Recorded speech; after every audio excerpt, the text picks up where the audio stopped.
पिएबे mango Frooti के बोलने बूची के कहिया पिएबे अपन फ्रूटी के बोलने बूची के बुझली गे।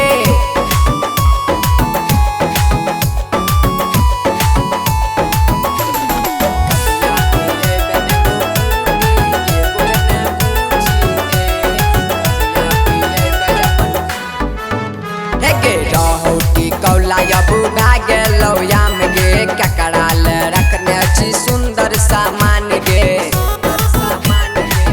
छौड़ी रहू की कौला अब भागलो याम गे ककड़ाल रखने छी सुंदर सामान गे उठल छौ तोहर दुनू खूटी के सुने बूची गे पाकल छौ तोहर दुनू लूची गे सुने बूची गे कहिया पिएबे मैंगो फ्रूटी के बोलने पूछी गे कहिया पिएबे अपन फ्रूटी के बोलने पूछी गे सुनै छी गे।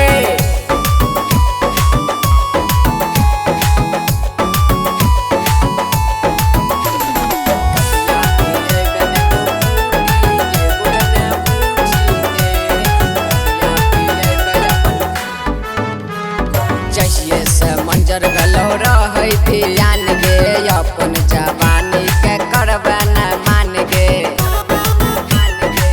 छौड़ी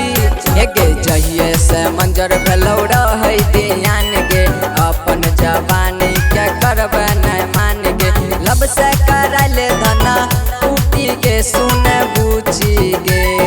लब से कराबे धना टूटी के बोलने बूची गे कहिया पिएबे मैंगो फ्रूटी के बोलने बूची गे कहिया पिएबे अपन फ्रूटी के बोलने बूची गे कहिया पिएबे मैंगो फ्रूटी के बोलने बूची गे